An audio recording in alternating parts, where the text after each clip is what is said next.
నేను రీసెంట్‌గా నా ఫ్రెండ్ వాళ్ళ సిస్టర్‌తో మాట్లాడుతున్నా. Like some work related stuff something.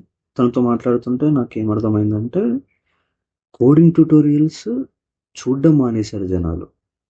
Like no one is seeing them.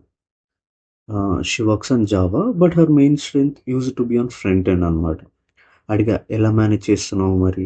Java coaching are course ఏమైనా తీసుకున్నావా" అని. She said no. For everything తను చాట్‌జీపీటీని అడుగుతదంట. "నీకసలు జావా గురించి ఏం తెలీదు గదా! ఎలా మేనేజ్ చేస్తావు" అంటే, చాట్‌జీపీటీని అడుగుతూ మెల్లిగా నేర్చుకుంటుంది అంట. నాకప్పుడు అనిపించింది, అసలందరూ కోడింగ్ ట్యుటోరియల్స్ చేయడమే మానేశారు.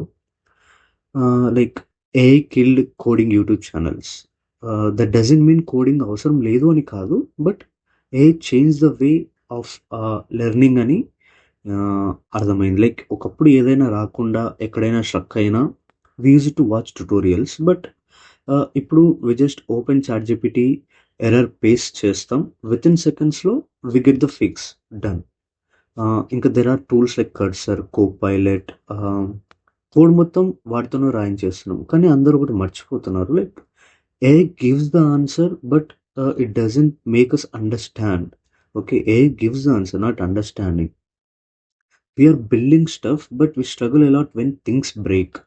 ట్యుటోరియల్స్ చూడడం తగ్గిపోయింది అనుకునే లోపు ఏఐ మీద ఇంతలా డిపెండ్ అయ్యామా అని భయమేస్తుంది. What would you choose? Learning with AI or watching tutorials?